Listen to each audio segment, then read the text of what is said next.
The Vatican archives were never meant to be accessed by outsiders, especially not by those bearing the Dracula name. But Elena had allies. Or at least, she thought she did.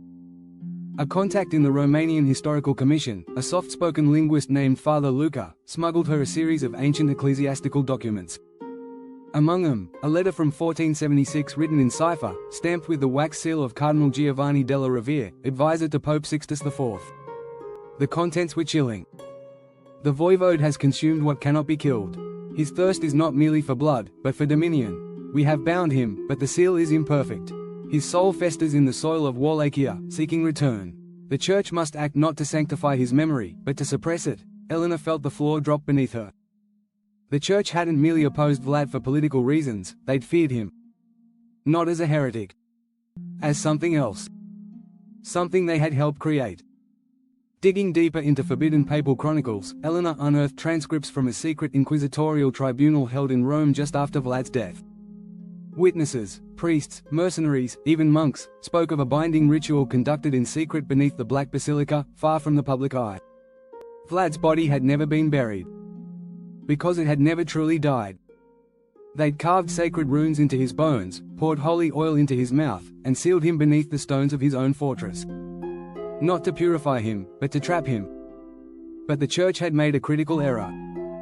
The ritual demanded a willing vessel, a blood relative to anchor the binding. Radu was meant to be that vessel. But at the last moment, he refused. He watched as the seal was completed, one account read, and turned his back. His soul was not clean. The rite, unfinished, left a fracture in the veil. Now, centuries later, Elena understood, that fracture was widening. And she, unknowingly, was standing in the eye of the storm. At night, her dreams twisted into visions of catacombs beneath the Vatican, candlelit halls lined with screaming stone faces, and a voice whispering from within a sealed crypt, "They feared me, not for what I was, but for what I could become." The final pages of the manuscript began to pulse like a heartbeat. The script rearranged itself, revealing passages she had never seen before. Warnings. Names. The Crimson Veil. The Order of the Quill. The Nine-Fingered Pope. She didn't understand yet. But something was building, something vast, ancient, and utterly ruthless. And someone was watching. At a cafe in Rome, Elena spotted a figure dressed in clerical black watching her from a distance. He held a rosary with 9 red beads. When their eyes met, he didn't flinch. He simply mouthed 2 words before vanishing into the crowd. "You're next."